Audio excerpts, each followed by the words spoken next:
Tonight, we dive into 3 chilling encounters from the night shift. Stories told by a taxi driver who has seen things most people would never believe. 3 passengers, 3 nights, and experiences that blurred the line between reality and nightmare. Fasten your seatbelt, keep your windows closed, and remember, the streets are never truly empty.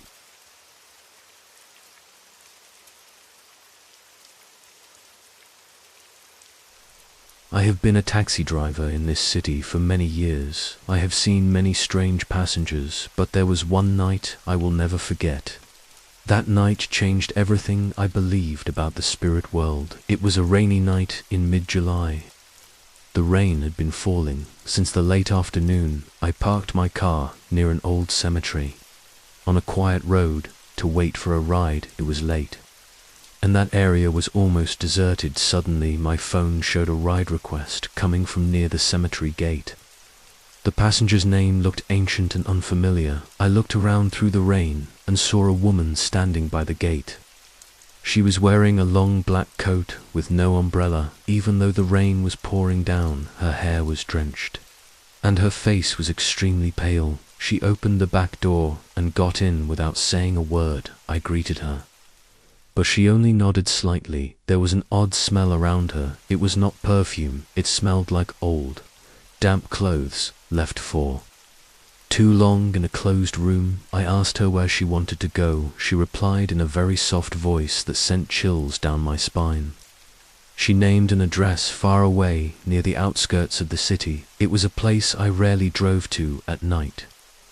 I started driving, trying to stay calm. She did not use her phone or speak again. She just stared out the window silently. The rain kept falling, and the sound of it against the car was the only noise. I glanced at the rearview mirror and saw her sitting very still for a moment. It looked like her eyes were staring back at me through the mirror. A sudden coldness ran down my back. Even though the air conditioner was off, I turned on the radio to break the silence, but it only produced static and strange sounds. I turned it off again and heard her breathing softly behind me, but her breathing sounded unnatural. It was more like a faint wind passing through a narrow gap.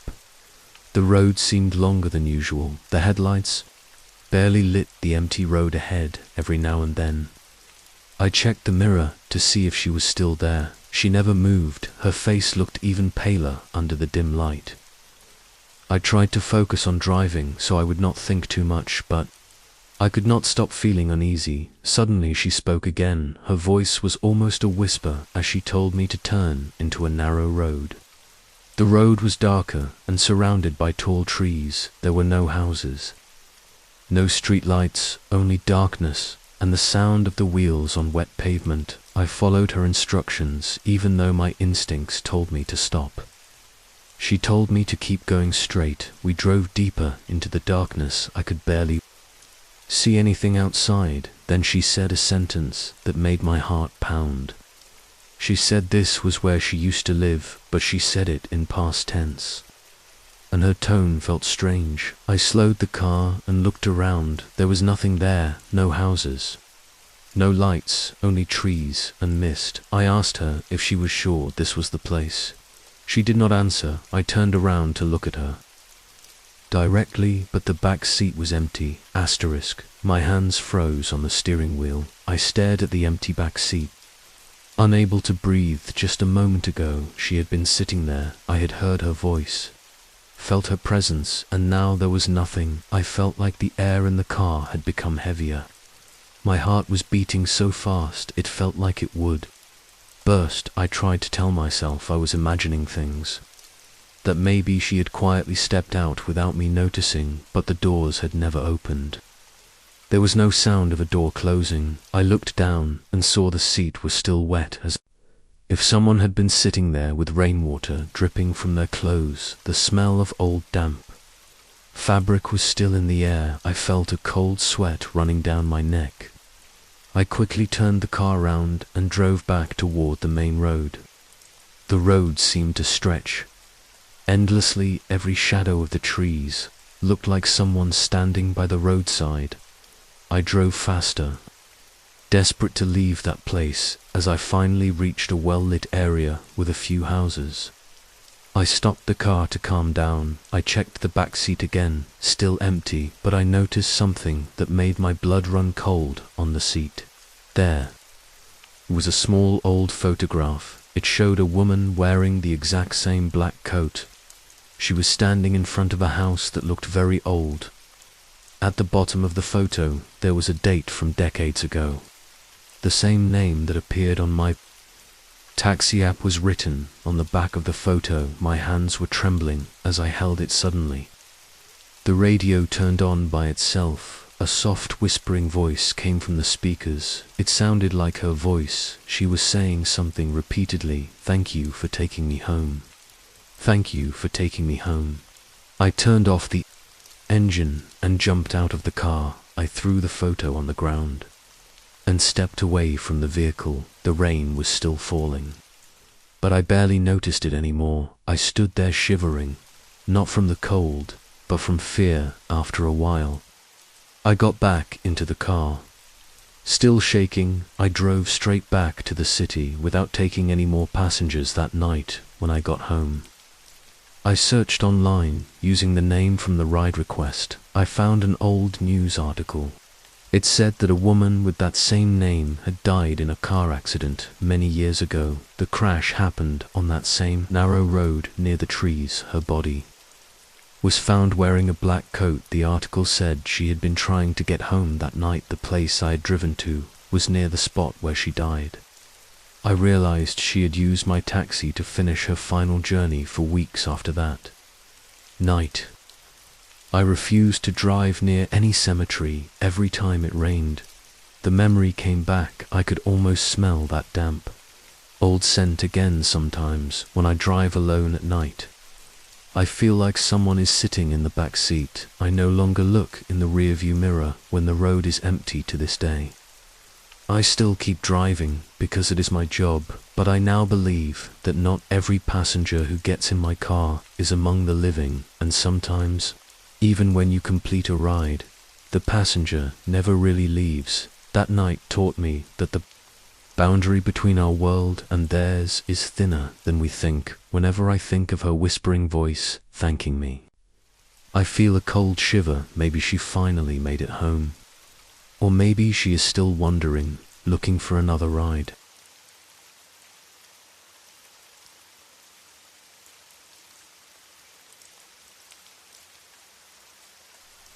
I have been a taxi driver for nearly 6 years, mostly on the night shift, and I thought I had seen everything the city could throw at me.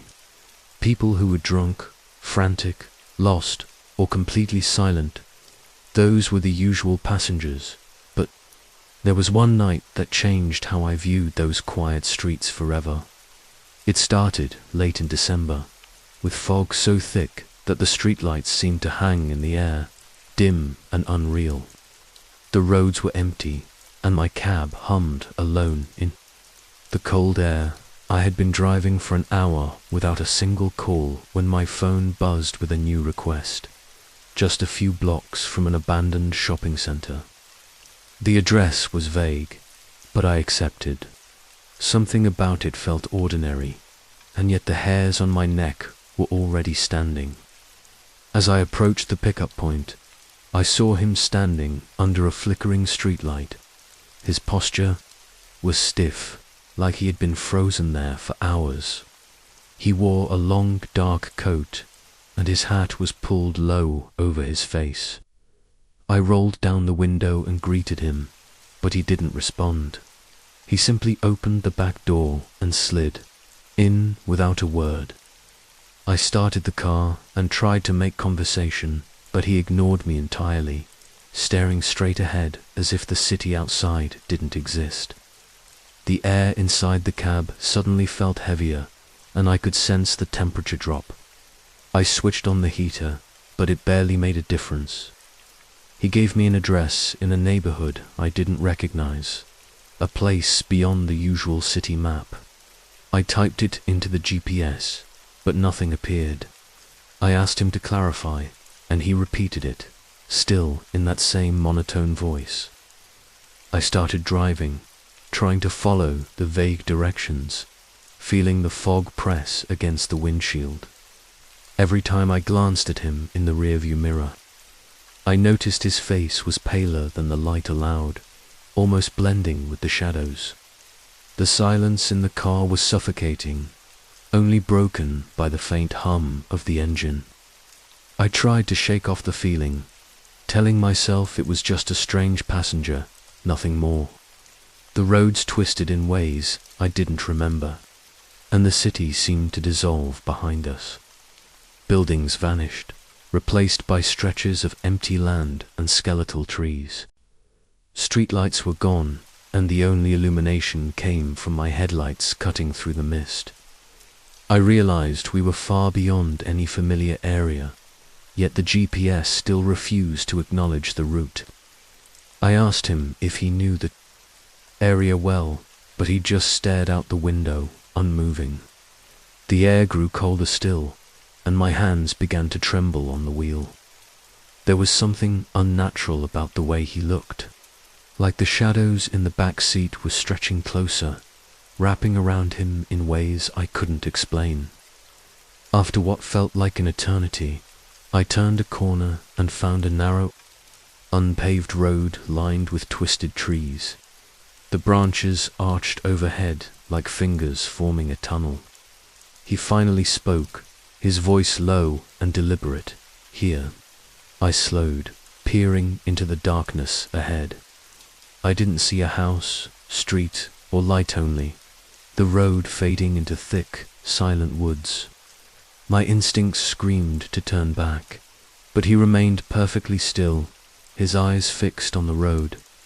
I drove forward, each rotation of the tires seeming louder than the last, until I stopped completely at a clearing that shouldn't have existed. Fog hugged the ground, swirling unnaturally round the edges of the trees. He got out without a word and disappeared into the mist. Before I could protest, I waited, engine idling, scanning the darkness. Minutes passed, maybe an hour, I couldn't tell. When I finally stepped out, there was no sign of him, no footprints, nothing to prove he had been there. The air smelled damp and cold, and the silence was so complete it made my ears ache. I got back into the cab, shaking, and started the engine, eager to leave that place. I checked the rearview mirror instinctively and froze. For the briefest instant, I thought I saw his face staring back at me through the fog. Eyes darker than any human should have, but when I blinked, it was gone. I drove back toward the city, never looking into the back seat again. The fog gradually lifted as I re-entered familiar streets, but I couldn't shake the feeling that something had followed me, something that had used him as a doorway. I dropped off the next passengers quickly, avoiding the back roads entirely, and went home, turning the locks twice. The next morning, I went back to the area where I had picked him up, panned, found nothing. No street light, no road that matched what I had driven, nothing at all. Only the faint impression of footprints in the damp earth, leading into the fog, fading into nothing. Since that night, I haven't taken rides to that neighborhood, nor have I ever seen him again. But on some nights, when the fog rolls in thick and the streets are empty, I feel his gaze from the back seat. It's a chill that runs through my bones and a silence that feels heavier than air. I tell myself it was just a trick of my mind, exhaustion, or the long hours behind the wheel, but I can't deny the memory of his eyes. Dark and unyielding, staring straight at me as if he knew I would never forget. Every cab driver has a story like this, something that makes you question what's real. But this one is mine, and it stays with me every night I drive alone.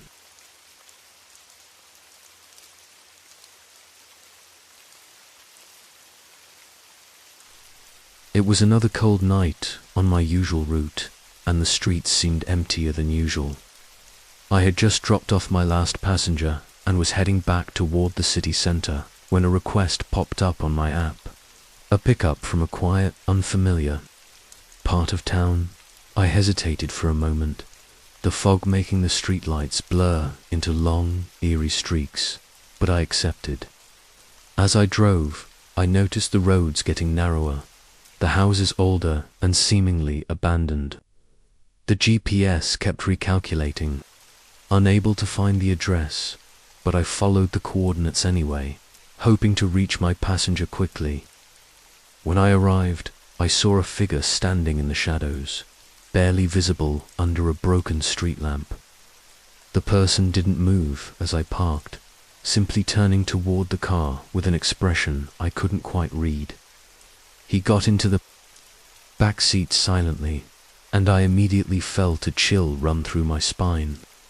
His clothes were old-fashioned, almost out of place, and his skin was unnaturally pale. I started the engine and tried small talk, but he didn't respond, only staring out the window with dark, hollow eyes. The ride began normally, or at least as normal as a foggy night in an empty neighborhood could be. Minutes passed in silence, and I started to feel uneasy, as if the shadows themselves were pressing against the car. The heater struggled against the sudden cold, and my hands gripped the steering wheel tighter than usual. I stole glances in the rearview mirror and saw his eyes fixated on me for a split second, only to return to staring ahead. Something about the angle of his head, the way the darkness clung to him, made me feel like I was not alone in the car at all. I tried to follow the address as best as I could, but the streets seemed unfamiliar, twisting in ways that didn't match the map. Every turn I took seemed to bring me further into an area I had never driven through before. The streetlights vanished, replaced by trees whose twisted branches formed unnatural shapes overhead. The fog became denser, and I could barely see beyond the headlights. The GPS recalculated again, showing a blank path, and I realized we were far outside any recognizable area. Finally, I stopped at a clearing where the road seemed to end abruptly. The figure in the back seat didn't speak, but his presence was heavier, almost palpable. I turned to ask if this was the correct spot, but he simply leaned slightly forward and whispered, "Almost here." I couldn't tell if his lips moved. The sound seemed to come from nowhere, filling the car with an eerie resonance.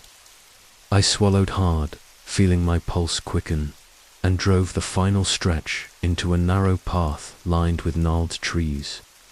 The path opened into a clearing that seemed out of place, almost unreal, with fog curling low to the ground.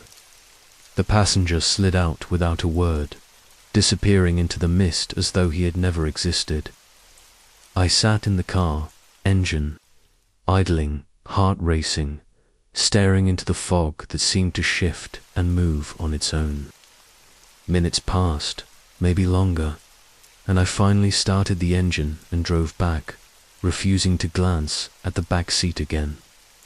The fog lifted slowly as I returned to familiar streets, but the chill didn't leave my bones.